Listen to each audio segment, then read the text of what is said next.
Om Ajnanatimirandhasya Jnananjanashalakaya Chakshurunmilitam Yena Tasmai Shri Gurave Namaha Shri Chaitanya Manobhishtam Sthapitam Yena Bhutale Swayam Rupa Kadamahyam Dadati Swapadantikam Vancha Kalpatarubhyascha Kripa Sindhubhya Eva Cha Patitanam Pavanebhyo Vaishnavebhyo Namo Namaha Jai Shri Krishna Chaitanya Prabhu Nityananda Shri Advaita Gadadhara Shivasadi Gaura Bhakta Vrinda Hare Krishna Krishna Krishna Hare Hare Hare Rama Rama Rama Hare Hare Kujantam Rama Rameti Madhuram Madhuraksharam Aruhya Kavita Shakham Vande Valmiki Kokilam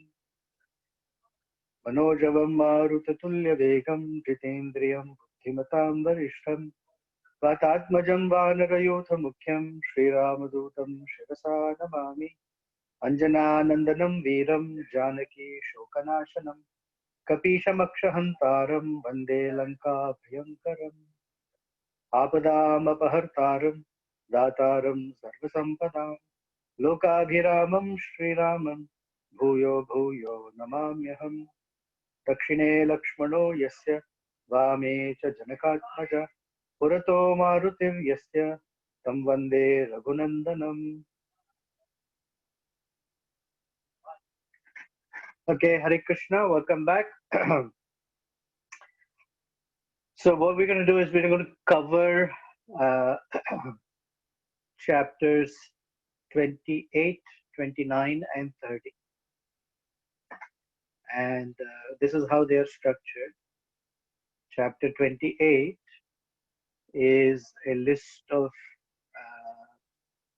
items where Lord Ramachandra uses to dissuade Sita from joining him in the forest. Chapter 29 is Sita's argument or refutation or making her case for going to the forest. Excuse me.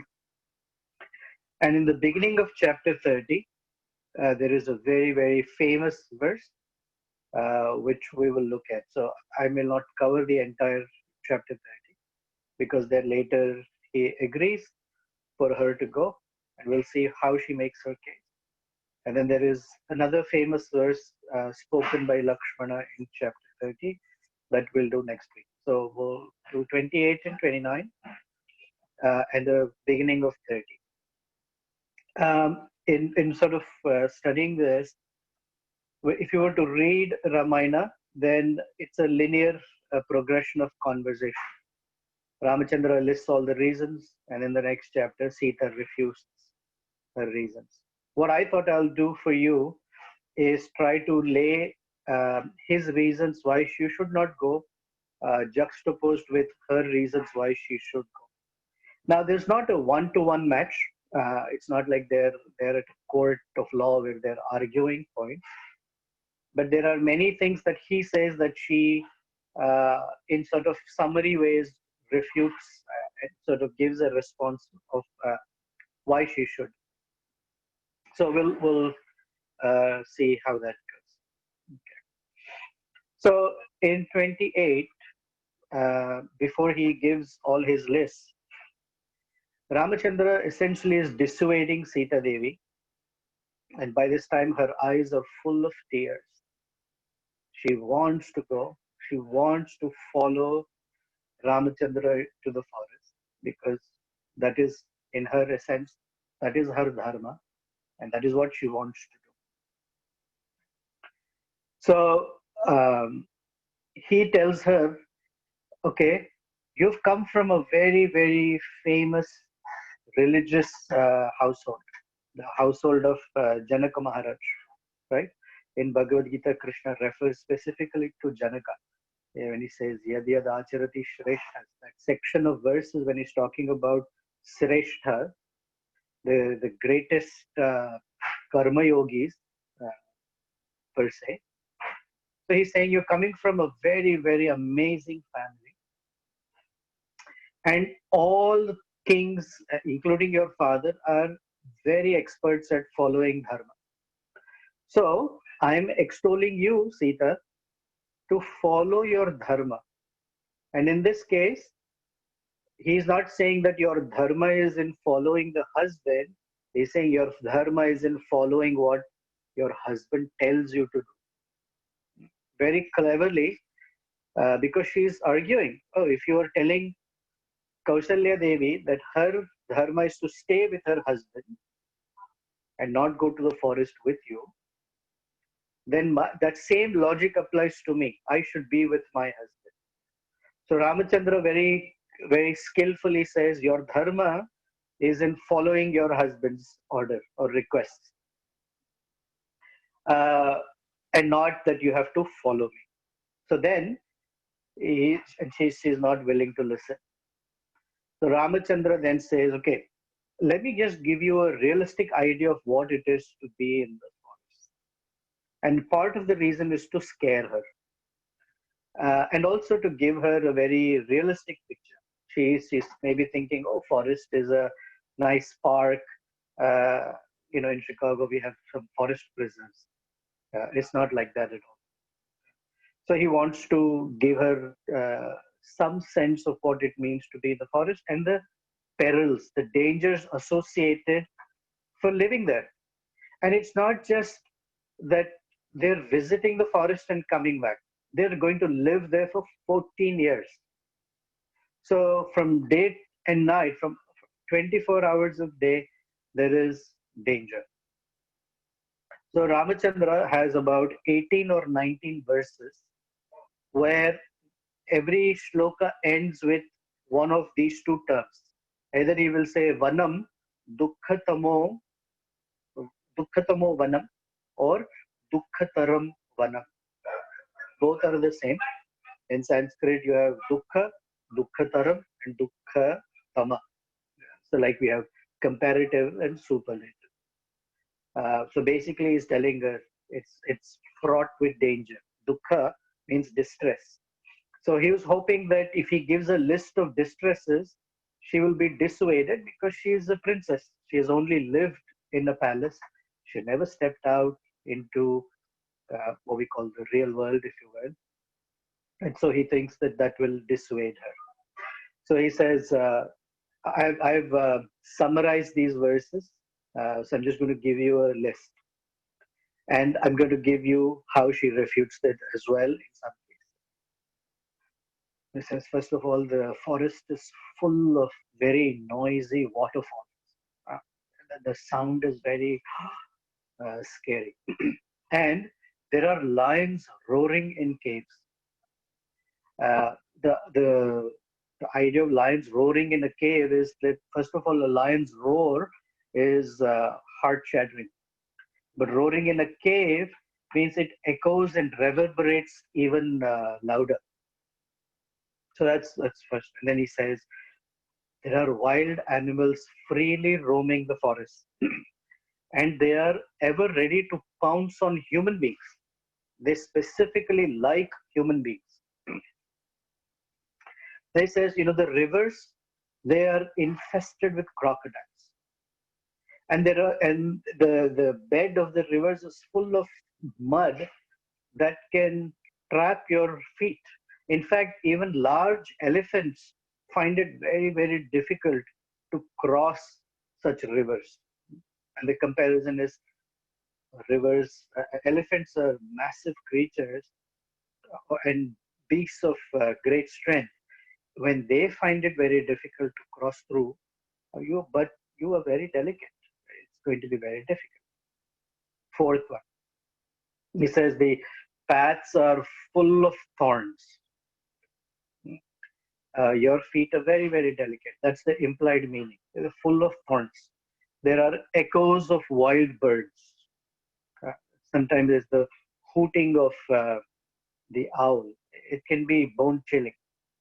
And he says sometimes there's no water to drink.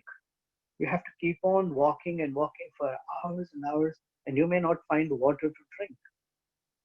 Fifth one, he says you have to lie down on bare ground. At the most, you may find uh, some leaves, dry leaves, and those dry leaves are might poke and itch, and they're very uncomfortable.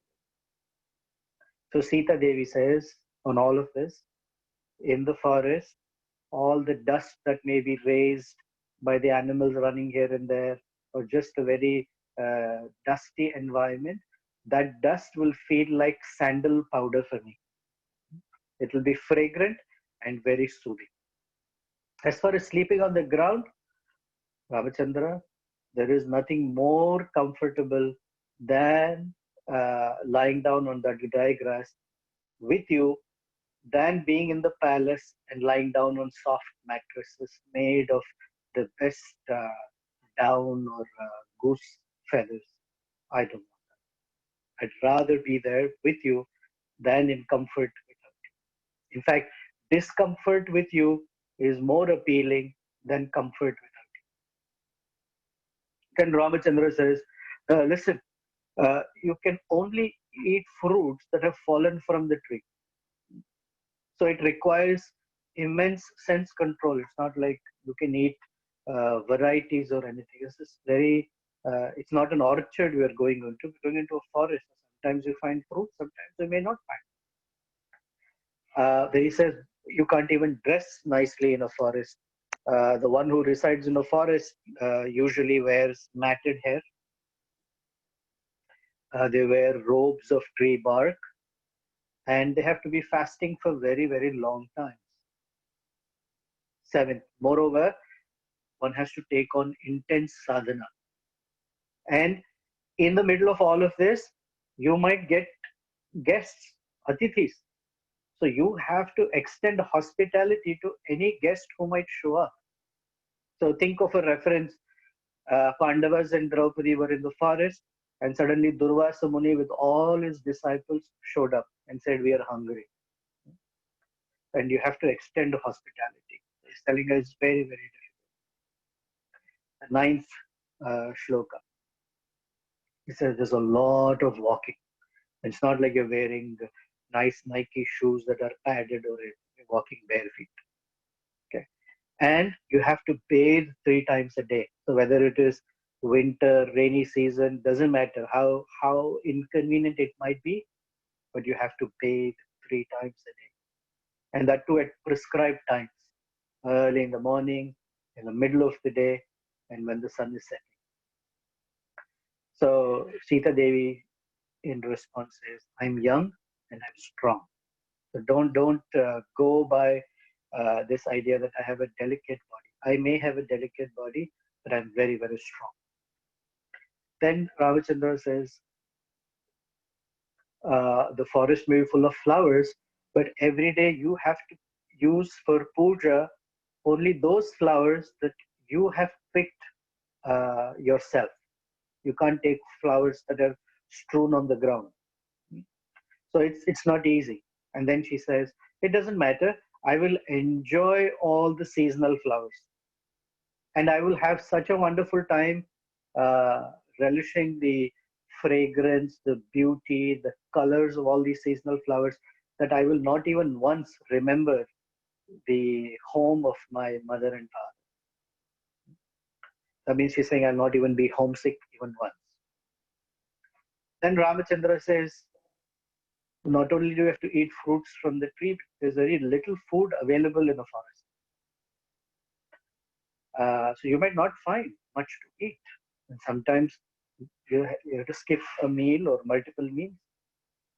So she says, doesn't matter. Whatever fruit or food we collect, we will eat, and that will be sufficient for me. In fact, whatever little I eat will feel like nectar. What's the point in, now this is my elaboration, what's the point in being in a palace full of royal food and available anytime as required, but no one to enjoy it? We know, even if we have simple food, but we have loving friends and loving, when we eat in the presence of people that we love and they love us, then even if it is simple food, it's very relishable. versus eating a very grandiose meal in absolute loneliness. So she's like, doesn't matter. It'll taste like nectar. Then Ramachandra says, there are many fearful reptiles crawling on the ground. And, you know, most people are um, freaked out by anything crawling on the floor. I'll tell you, some years ago, uh, we went to Gita Nagari. And at that time, Rasika Manjari used to uh, facilitate and coordinate that retreat. Some of us would go a little ahead. I was one of them. They would work hard in cleaning and putting, and I would just uh, enjoy the uh, association and the wonderful Gita Nagari environment. But somehow um, I was always invited to come along, and happily I would go along. One such event was we were cleaning before the retreat and found a dead mouse somewhere. Just the sight of the dead mouse got everyone freaking out. Uh, there was a lot of laughter and this and that, and we were trying to pick up that mouse and get rid of it. It was not even alive; it was dead. If it were alive, then it would be running here and there. And imagine the uh, creeped out feelings that someone might have. So he's saying there are all these uh, reptiles that are crawling on the ground. In other words, he says there are large serpents along the path. Suddenly you're walking and you might find a big python, a cobra, something, some serpents are there. And then other verse, he says the place is infested with birds, scorpions, insects, gnats, mosquitoes. Now, one may say, why is a bird annoying? Imagine Sita's grown up in a palace where she only hears the tweets of very sweet birds, the cuckoo and the parrots. But imagine the whole day if a crow is going cow, cow, you have to hear that. It's a little annoying or it's inconvenient. And there are scorpions, they can be poisonous. Insects, imagine an insect crawling on you or a mosquito is biting you. So he says they're always creating some sort of trouble. And then he says there are thorny trees and the path is full of kusha grass. So kusha grass, when it dries up, it becomes very rough uh, and sharp. And then there are reeds. Reeds are these grasses that grow tall and that are very rough to the skin. So if you graze against it, they can cause a bruise. And so Sita Devi says, "Oh, don't worry about this kusha grass and thorny trees. Actually, uh, all this will feel like soft cotton or the skin of a black antelope. So what you're calling as thorns and rough or sharp-edged kusha grass and reed, to me will feel like nice cotton and the skin of a black antelope, very, very soft to touch. I will not feel a thing." Then Ramachandra says, "Oh, Sita, there will be many, many physical discomforts. And one is constantly in fear in a forest because you don't know where an attack might come from. There are rakshasas, there are animals, there are insects, there are snakes. Whole place is fraught with fear." And she says, "Doesn't matter. I will not be afraid. In fact, being in the forest with you will feel like a wonderful vacation, that I'm on a holiday with you." Then Ramachandra says, uh, anyone who lives in the forest needs to give up anger and greed. And the mind should always be focused on austerity. So it's not a place where you're going for fun and frolic. And he says you cannot be afraid of fearful situations because the forest is full of it. And finally, he says in 18th verse, Sita, forest life is not fit for you. It's not at all suitable for you. Don't do it. Then Sita Devi responds that anywhere with you is heaven, and anywhere without you is hell. So if you're thinking that forest will be difficult, it'll be full of challenges, it'll be full of fearful situations, danger at every moment, but being with you, that will feel like heaven. If I'm in Ayodhya all by myself, feeling this severe pangs of separation from you, even if I am in Ayodhya inside a great palace, within all comforts, that will be hellish for me. So this is her refutation. Then she has another list, and there are 7 items, and these are her additional 7 reasons why she should go. First of all, she said that Ramachandra, you yourself spoke, and you are the emblem of dharma. So you yourself spoke that a wife should not be without her husband. So how can you go to the forest and not take me with you? So that's my first refutation.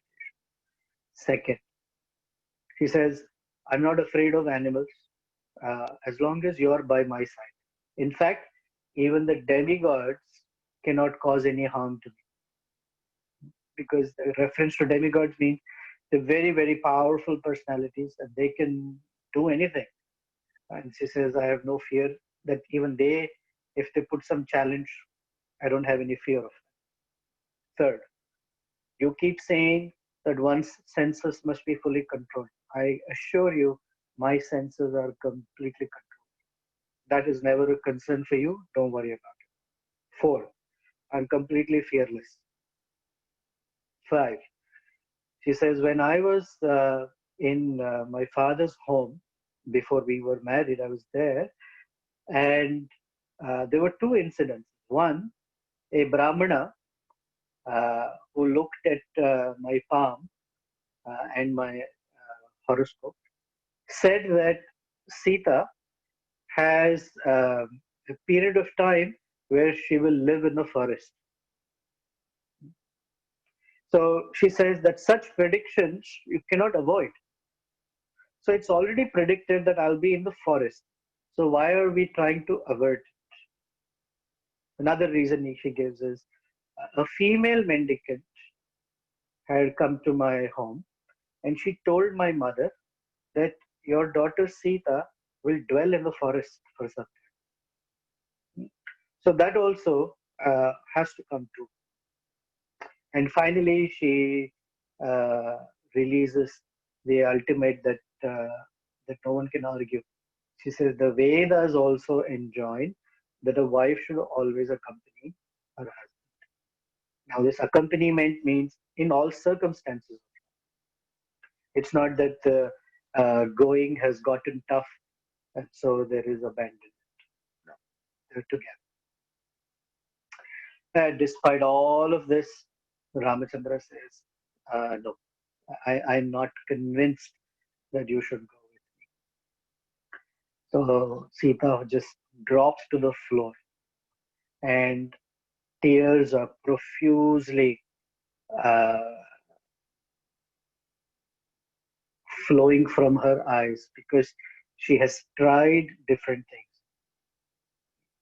Previously, we talked how she first thought she was entitled to go. Then she argued very, very strongly. Now she has given a very reasonable set of considerations. So she's using reasoning. Okay. Finally, she's even begged him, please let me go with you. Please let me go with you. This will be like heaven with you. So she has resorted to everything. And Ramachandra hasn't changed his mind.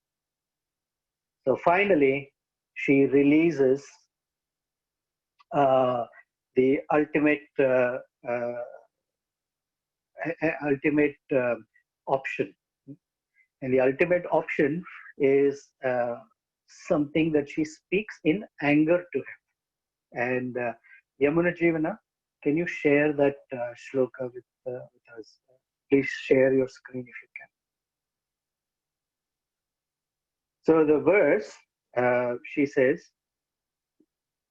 uh, Kim tva Kim tva manyatah vaidehah Pita me Maithiladhipatah Maithila Maithiladhipah, sorry, Ramah Jamataram Prapya Striyam Purusha Vigraham. Wow, this is the ultimate. She says, O Rama, uh, uh, Vaideha, my father, who's the uh, king of Videha, Mithiladhipa, the king of Mithila, Pitame, my father, Jamataram, Jamataram means son-in-law, Prapya. He will think that he got a son-in-law who is not a man. Striyam Purusha Vigraham. He's actually a woman, just looks like a man. So this is the ultimate, uh, calling Ramachandra not man enough. You're not man enough to take care of me in the forest. And here is my father who thought that you are such a Veera. Remember, when the bow had to be broken, actually not broken, the bow had to be uh, strung, and nobody accepted the challenge, then Janaka Maharaja said, Nirviryam Urvi Sthale. Yeah, he says, what? There is no Veera, there is no hero on this entire surface of the earth. Nirviryam Urvi Thale. And at that time, Ramachandra had gotten up and not only lifted the bow, but completely broken it apart. So my father, Janaka, thought you are a man, Purusha. Actually, you're Striyam, you're a woman, you're weak. So this verse um, is considered like the ultimate. Now, one may say, how can Sita Devi speak something like this? So there are at least two ways of looking at it, or both sound very similar. So think of it this way. Between Ramachandra and Sita Devi, uh, although we may have a picture of a very formal type of relationship, we read some verses of how much they love each other. And this anger is uh, the feature of mana. It's a particular aspect in a rasa filled relationship where there is room for anger, but that anger uh, uh, comes from a place of love. So I give a very different example. Uh, Suppose a child is about to put their hand in fire, and a mother who sees that very loudly raises her voice, or a father raises their voice and says, "Stop! What are you doing?" Now that sounds angry, but that so called anger comes from a place of love. And in Sanskrit, that word is called pranaya. Pranaya is the love that that person is as good as my own life. Right? When we talk about Srimati Radharani and Krishna, we've heard the phrase pranaya vikritir haladini shakti rasma. This pranaya is this intense love that has room for all range of emotions. So in that pranaya, she's speaking. Now, another aspect of it is she just does not want Ramachandra to go to the forest without him. Part of her pranaya is that she does not want to be separated from Ramachandra. So whatever it takes to be with him, she is utilized. So she says, I will be like Savitri to you. And she refers to the story of Savitri and Satyavan. So I'll just quickly summarize the story. There was a person, Satyavan, whose wife was Savitri. It's a famous story. And Savitri was such a chaste woman that, in fact, her name goes down in history as one of the most chaste wives. And Satyavan, for a particular situation, was dying prematurely. He was about to die. And so Yamraj personally came to take away Satyavan's subtle body. And when he arrives there, Savitri serves Yamaraj very, very nicely.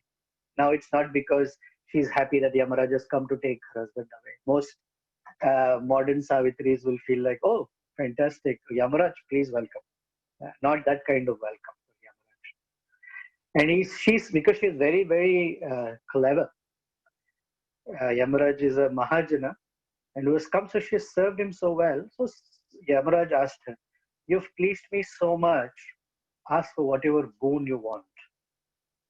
So she says, please bless me that I can have a very amazing child. And Yamaraj says, sure, you'll have a wonderful child. So then she brings the checkmate question. She said, how can I have a child if you're going to take away my husband? So Yamaraj, who got checkmated by Savitri, smiled and said, you're a very, very smart woman. For saving your husband, you're so amazing that I will not take Satyavan with me. So Sita is saying, I will be like Savitri for you. And finally, her pleading went into, if you don't take me, I will take poison and kill myself, or I will self-immolate myself. I'll create a fire, and just jump into the fire and die without you. So Ramachandra embraced Sita Devi, who's about to faint, and he told her, Sita, I do not desire heaven if you are not happy. It is not that I cannot take care of you in the forest. I just don't think it's the right decision to take you along. I am being pulled to go into the forest because that's my duty. I have committed to fulfill my father's word. But somehow I'm unable to decide about you. But anyway, you've convinced me and we'll deal with what comes. So go ahead and distribute all your jewelry away to Brahmanas and prepare to go with me. So finally, she was delighted that Ramachandra agreed for her to go along. But it took begging, pleading, and finally a Pranaya filled angry words towards him. Okay, so this is a very famous verse where she tells to Ramachandra, uh, you're not man enough. Now, this one, remember carefully, when we go into Aranya Kanda, Lord Ramachandra and Sita Devi willing, and we all are together until that time, this verse will come back when we go to Aranya Kanda. But in this verse, there are some hidden meanings. So here is the one of the hidden meanings in a commentary called Tilaka. Actually, uh, can you put up the verse again? Yes, Yamunaji. Remember, she had made reference to a Brahmana who said that Sita will go into the forest. So in the Tilaka commentary, it is said that the word Dvija that she is referring to, that Brahman, is actually not the Brahman who came to her home, but Ravana himself. Because there is a work, a particular book called Shweta Dvipika. Shweta Deepika, in that Ravana is the Brahmana who predicted that the only reason he will be killed is because of Lakshmi Devi.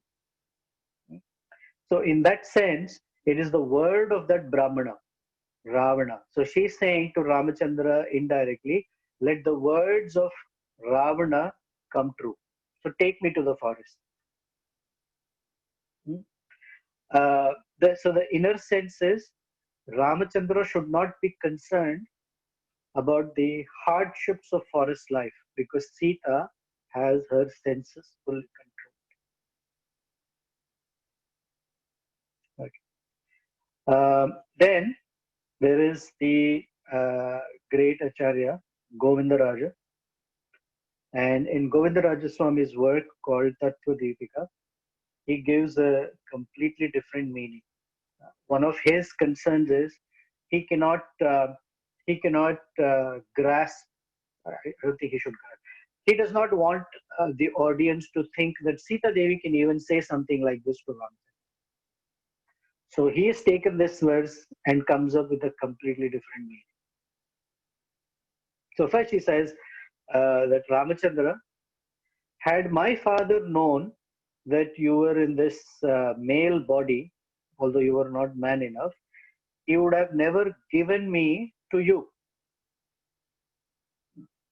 However, when we were getting married, so this is the reference in Vishnu Purana, it is said that Vasudeva Sakshad Purusha. Only Vasudeva is the only male, Purusha. Striya, Striparyam Itarat Sarvam. Everybody else in the world is feminine, which according to Bhagavad Gita is also true. The Jiva, soul, is feminine by nature. Only Ramachandra or Krishna is the Purusha.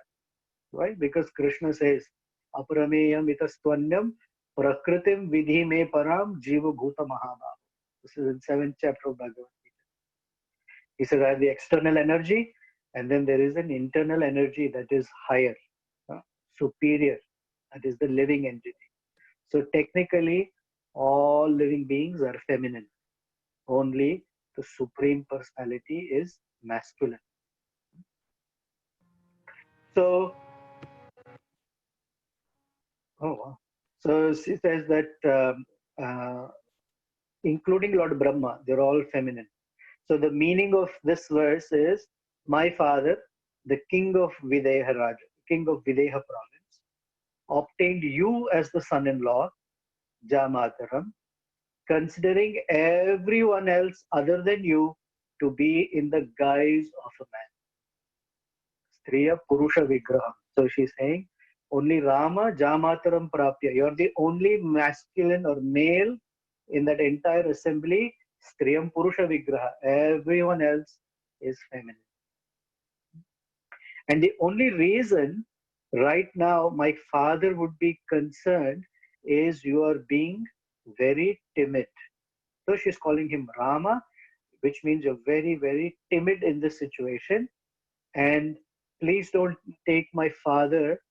My father should not consider that he was under this illusion, that his realization that you're the only Purusha become false. Don't let that happen.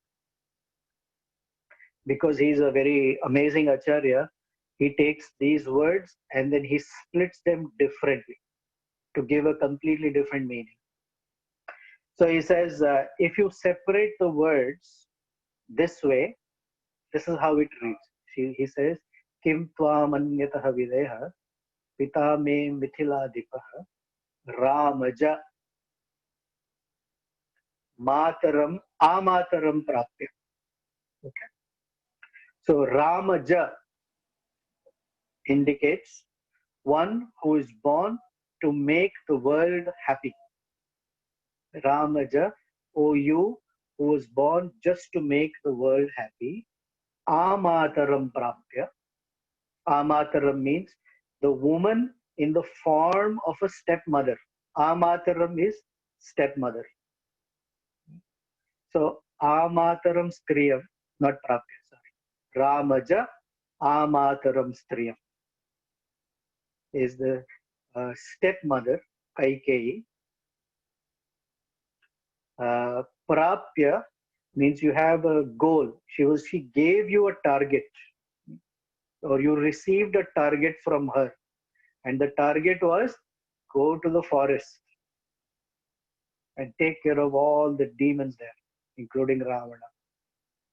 And the way she brought it out is through Vigraham. Vigraham means graha is fighting or quarrel. So Vigraha means an intense quarrel. So she created this Amataram Striyam. Your stepmother created this very intense quarrel for you, O Purusha, the supreme person, Ramaja, whose only purpose was to be appearing for giving the world happiness. She's telling you to go to the very amazing way of looking at it. If you take Ramaja Mataram as one word, he says that Ramaja Mataram as one word means the son-in-law who's the embodiment of bliss. So she's saying there is no reason for me to be unhappy in the forest because you are the embodiment of bliss. And Purusha Vikraham means one who takes the devotees, one who takes on the devotees only for the reason that he wants to give his grace, his blessings, his mercy to his devotees. So Purusha Vigraham also means that personality who is exclusively available to his devotees for granting them mercy. And when she says Rama, we know the phrase Ramante Yogino Anante. So the translation of this verse reads another way. It says, did my father, Pita, Janaka, think that women, sons, friends, etc., and the heaven is true? No, he knew all this to be void and became full of bliss. He became full of bliss because he is called Videha. The word Videha means one who's not identifying with his body. So he knew that women, sons, friends, kingdom, these are not the reasons to become happy. The true is in self. And that is why he became very happy. And he knew all this, and thus the cause of all the bliss, you, Rama, who are the cause of all this bliss, why do you cause me so much anguish by not taking me with you? This is Sita's way of questioning him. So that's where we begin chapter 30. Next is Lakshmana. Now he also wants to go, and he is going to say something when we meet next week. He's going to say something that's very fascinating, and that's an example for all of us to follow. And I will show you how what Prabhupada taught and how we are continuing to learn. And in the chanting of the Hare Krishna mantra, exactly the same principle is there. Okay. So until then, any questions or comments? Any thoughts?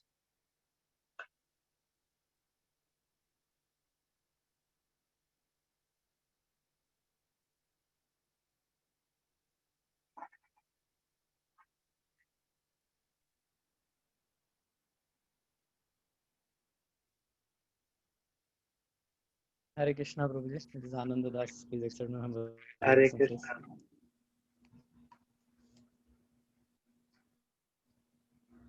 Go ahead, Anand. Oh, sorry. Okay. My question is, you mentioned one place where Lord Ram is asking Mother Sita that in the forest you will have to pick flowers for puja. So this has always been boggling for me, that at that time, who used to be personality of Godhead to be worshipped? I read the verse two Sundays ago that when Ramachandra was to be coronated,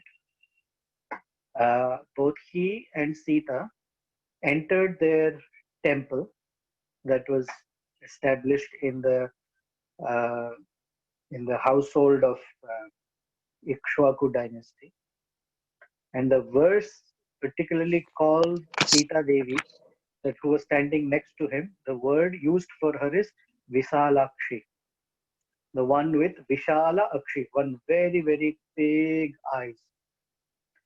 And the reason she's called Vishalakshi there is she's standing here next to Ramachandra, who's very, very attractive and cannot take your eyes away.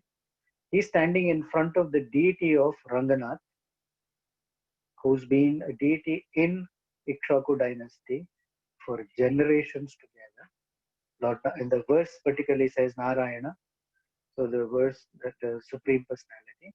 And she's looking at that deity who's also fascinatingly beautiful and handsome. And with big eyes, she's wondering, who should I be attracted to? Because both are so competitively attractive.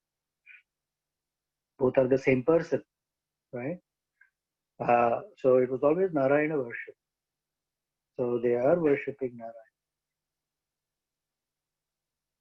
And this is in Treta Yuga. In Satya Yuga, when Dhruva went to the forest, Narad Muni very particularly gave him a series of meditative steps, and those verses describe the form of Krishna Garbha, the Supreme Personality, Vishnu.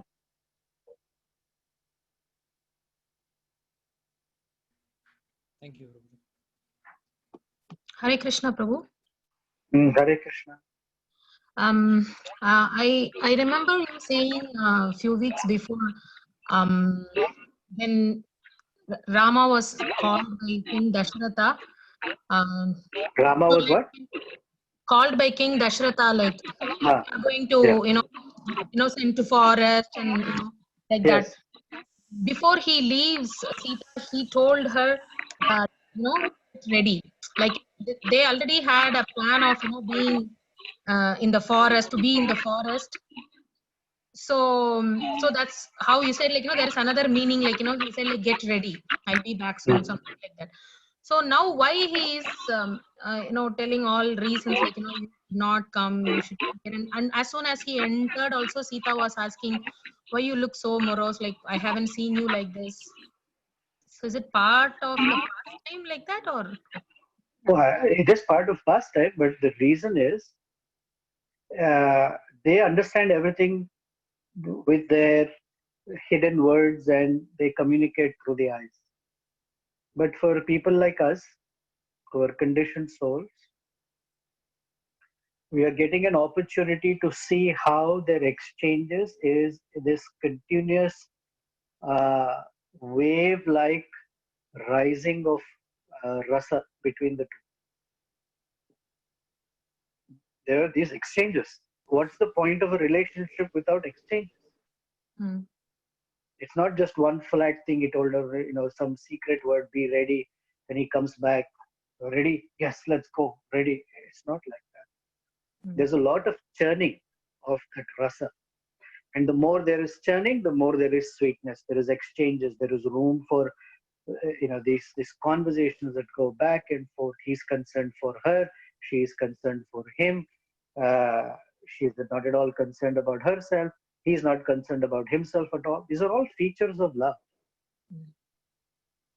And we are getting to witness the sweet and the sweetness of those exchanges.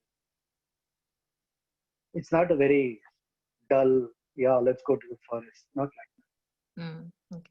But there is so much more lessons as well. She is giving lessons about a wife's dharma. Okay. So those who use Sita Devi as an ideal, then she's showing what that means, what she stands for.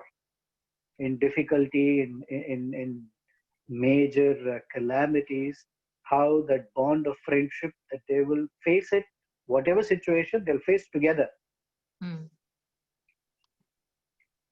His concern for her, it's all sweet. Yeah, good lesson for all the couples, right? Mm.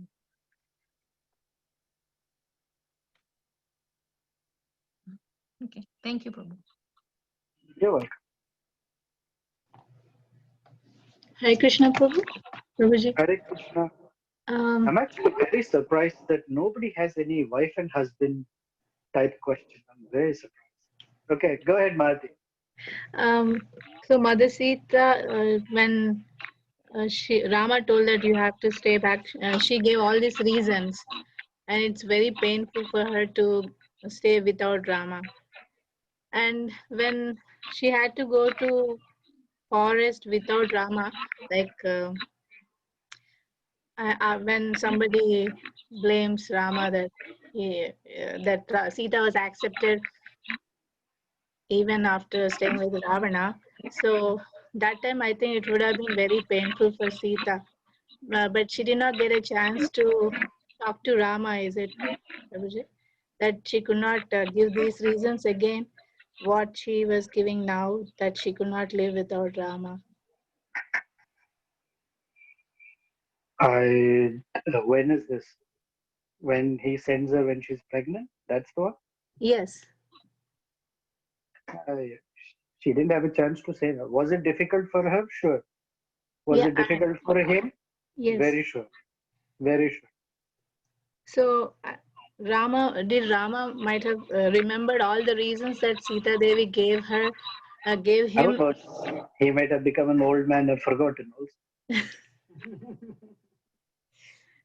Old age now, forgetful. So I was just trying to just think both the situations what Sita Devi must have been going through in that moment. Yeah. Worse is what she's going through when she's forcibly sitting for almost a year in Ravana's garden. Yeah. Yeah. We haven't come to that section yet where in Uttarakanda Lakshmana is leaving her. She rails and she completely breaks down in talking to Lakshmana. So Prabhuji, you told that Sita Devi was both right wing and left wing. Yeah. Like so, but at that time she just followed the instruction, and she did not like complain or anything. She Or did not know she was going to be left in the forest. oh yeah, yes, Prabhuji. She was going on a little trip. It's like telling her go to get some groceries and just don't bring her home back. Oh, yeah, I forgot that point. Thank you. When we come there, if Ramachandra and Sita Devi allow us to get that far, it sounds very harsh or inhuman in one sense. But actually, we started our Ramayana discourse with this very first. Why she is taken to it's her desire to be in the forest. It's her desire that her children should grow up and experience forest life. But And not without Rama, though. so one of the things is one should be very careful how one desires certain things. The Lord fulfills desires in very, very funny ways sometimes. Didn't I tell you the story of a wife and husband who were together for many years? Well, I like to hear again, Prabhuji. Oh. Well, let's see if there's someone else has a question. Otherwise, I'll tell you the story because I just said this story, I think 1 or 2 weeks ago. If not, I'll tell you again. Okay, Prabhuji. Hey. Hare Krishna, Prabhu. Hare Krishna. Yeah, I have a question. Sure. You said that Lord Ram and Sita, they worship Ranganath. So, but many, like I have heard many times that they also worship Shiva, and Lord Ram also established the Rameshwaram. Rameshwaram, the Shiv Linga, he established it. So why does the Lord do that? Why did he worship Shiva there? Because it creates a lot of confusion between the Shivites and the Vaishnavas. Who is superior? Because Lord Ram. So if Ramachandra is very secretly preparing for Kali Yuga, where they don't have any problem, but their followers have issues. yeah. So worship and respect are two different things. Worshipping Lord Ranganath is one thing, and offering respect and seeking the best wishes of Lord Shiva in Rameshwaram is a different thing.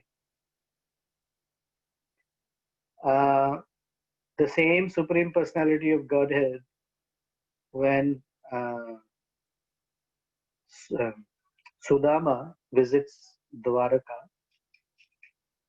he made him sit on Rukmini's bed, something so exclusive and private. He made Sudama sit on Rukmini's bed, washed his feet, sprinkled the water on his head and others' head, and Rukmini was fanning Sudama.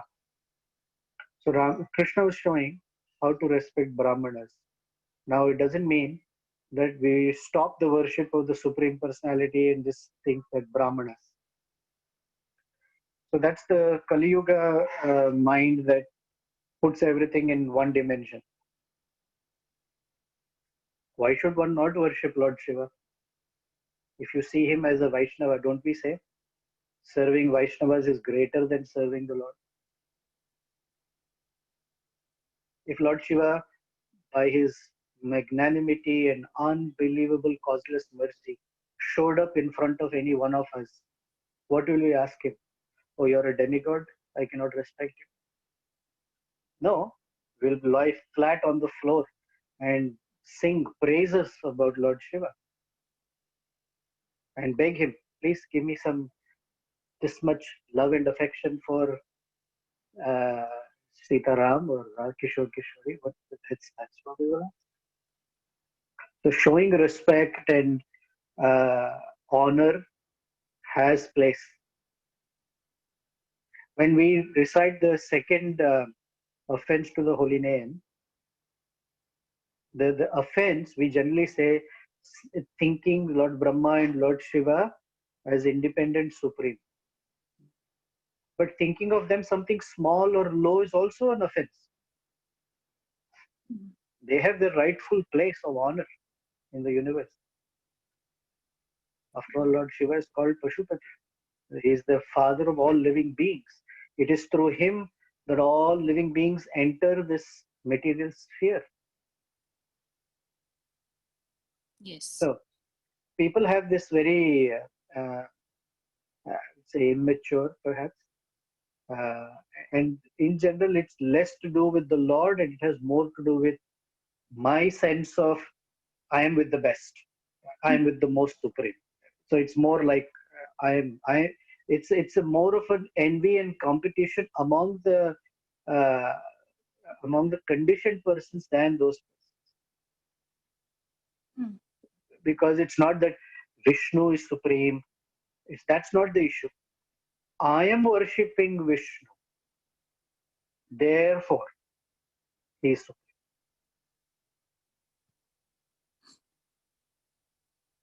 Yeah, got it, Prabhu. Thank you. Thank you for sharing. Oh, you're welcome. Hare Krishna, Prabhu. This is Shuchi. I have a question. Yes, Suchi. I was just a little thinking about, so the order which was given to Rama and Sita was to go to Vanvas, right? But it wasn't so explicitly mentioned that they should not use any power and just live. Is there anything we are missing here? So No.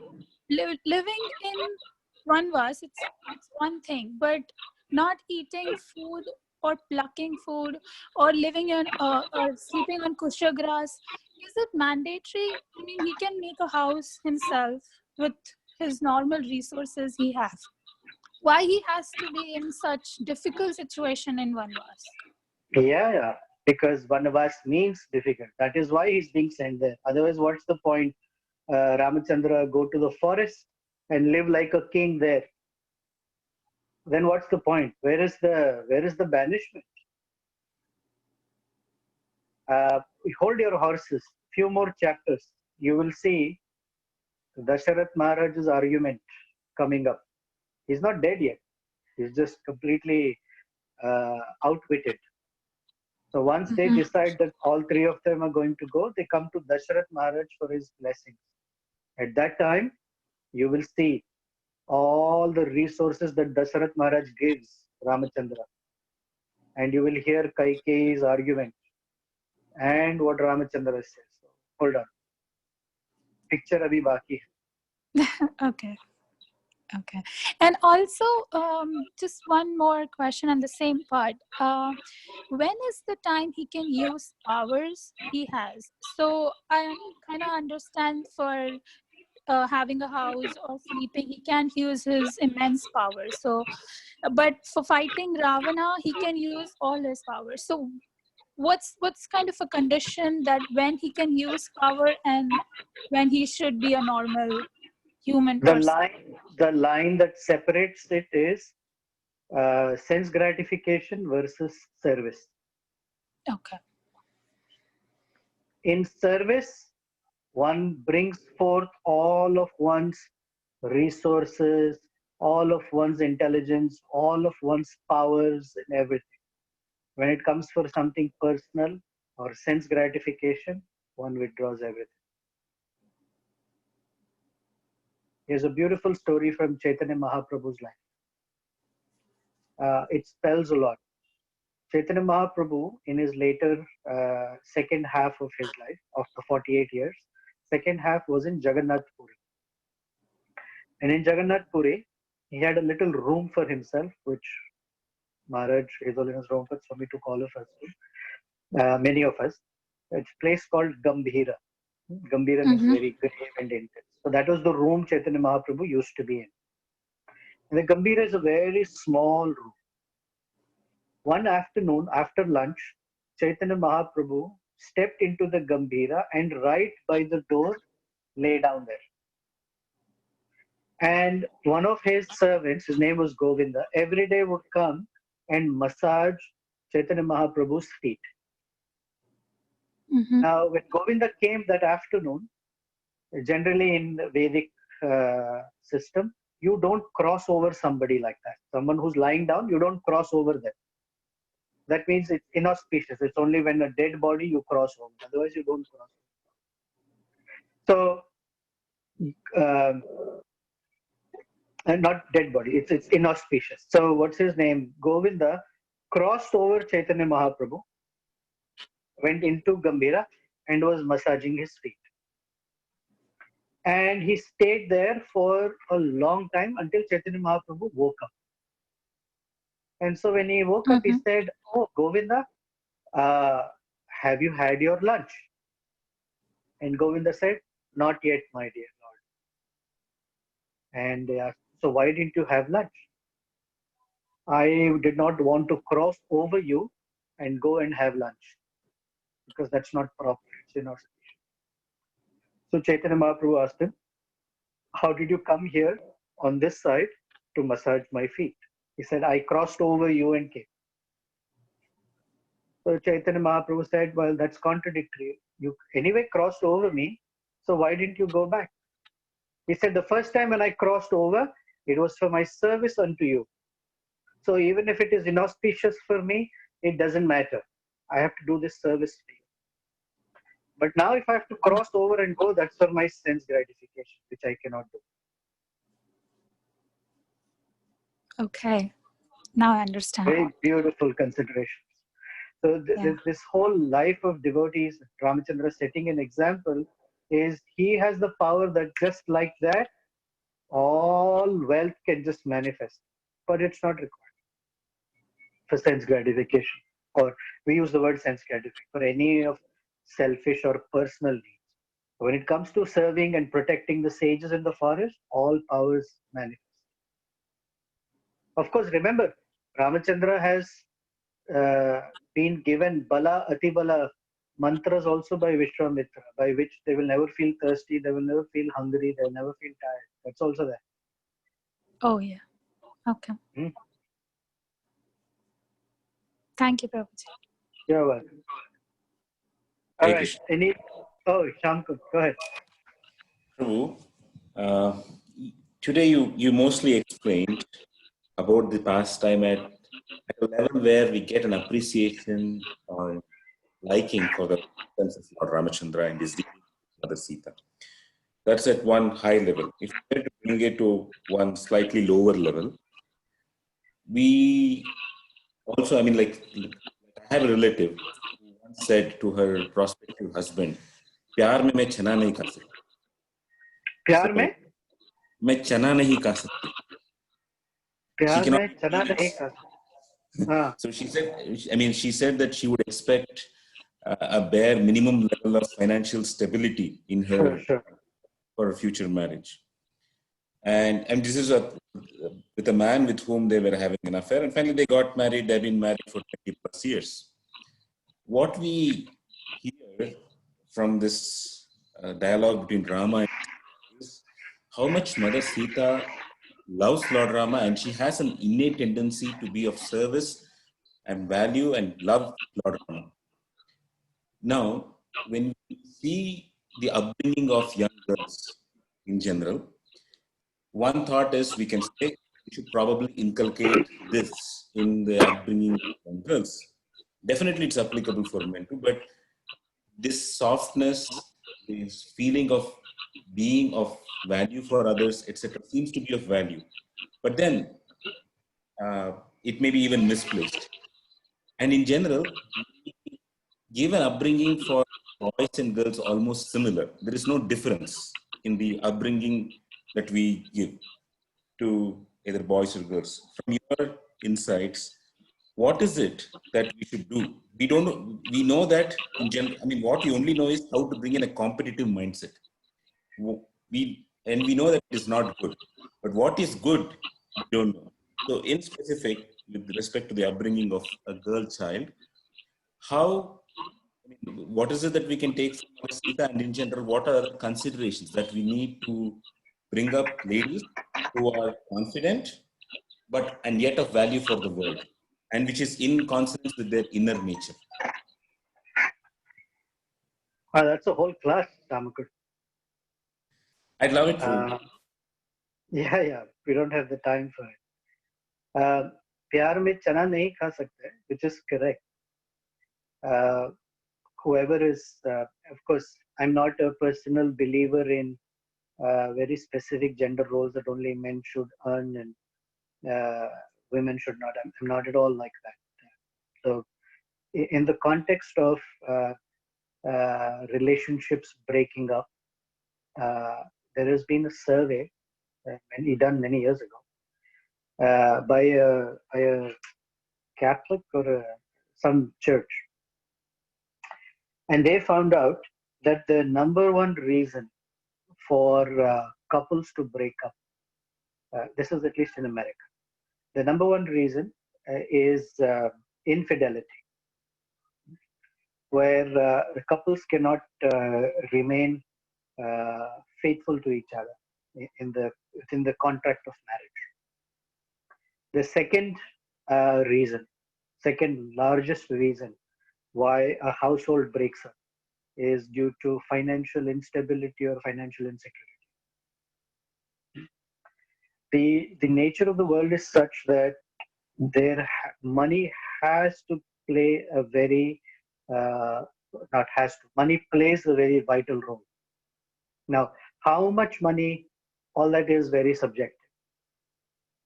In this case of Sita Devi, it's not that she married a loser who doesn't want to do any work or is not capable.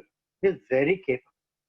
The context particularly is that in the course of life, and this is something that not just a girl child, but even a male child, a son or a daughter, is that in the course of life, akasmat, unknowingly, suddenly, unexpectedly, major challenges might come. And during those major challenges, one doesn't abandon the important relationships.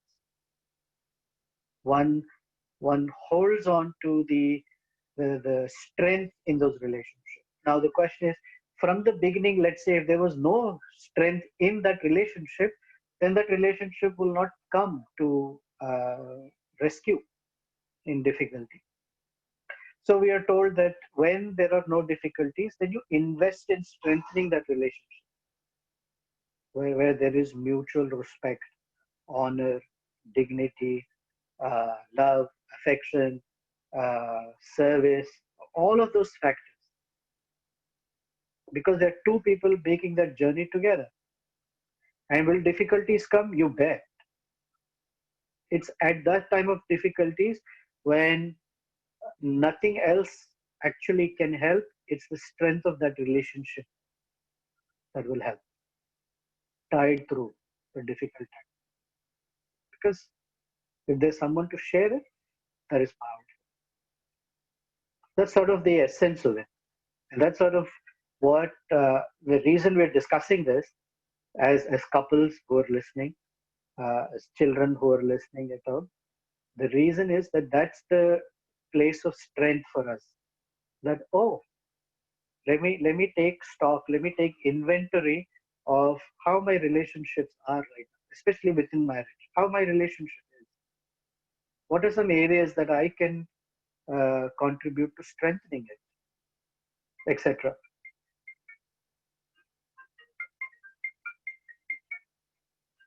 Okay. Shamkun, only that much for now. Okay. I have more questions, maybe later. Yeah, we can spend a little time on this separately. It's already 11:15. I don't want to take too much time, but I'll Okay. end with a funny story of one should be careful how one asks the Lord. Okay, and I think I've told you this story, Shamkun. So this for you is a repeat, but for others maybe not. So there was a couple who were married for many years. This man was now 65, and his wife was 50 years old. Okay, and he was about to retire. So his wife said, "Oh, we're about to retire. Can we go together on a trip to Kashi to see Lord Shiva?" So the husband said, "Yeah, okay." So both of them began to pray to Lord Shiva very sincerely. And Lord Shiva, who's easily pleased, appeared to both of them and said, "Ask me whatever you like. I will fulfill. Each of you can ask me one benediction." So the wife, who's very simple-minded, said, "Oh Lord Shiva, we lived a very simple middle-class life, and we've traveled a little bit here and there. This time I want to come to Kashi, but my desire is that I should travel in second AC. Every time I've traveled in three-tier sleeper, this time second class AC. Please, can you somehow bless that my husband can manage tickets in second class AC?" So Lord Shiva smiled and said, "Oh, no problem. Consider it done."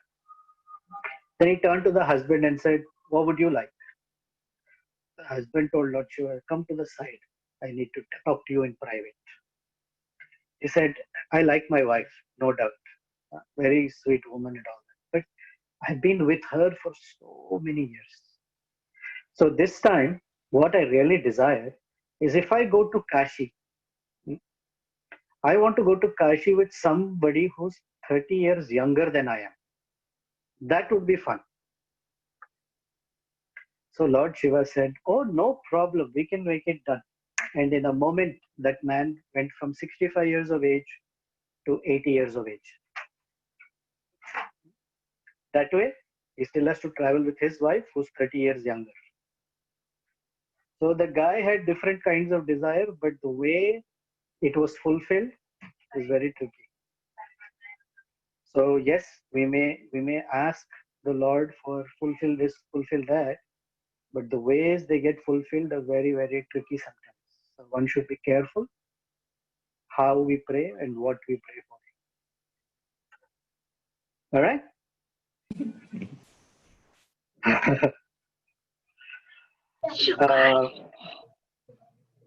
Marty, you like the story? Yes, Prabhuji. All Thank you right. so much. You're welcome. Let's stop here. I can keep on going, but I'm sure everyone else has other things to do in life. Until we meet again next Saturday, Hare Krishna. I hope you have a wonderful week, meditating on the wonderful personalities, Sita Devi and Sri Ramachandra, and the love they have for each other. Thank you. Hari Bol. Take care. Hare Krishna.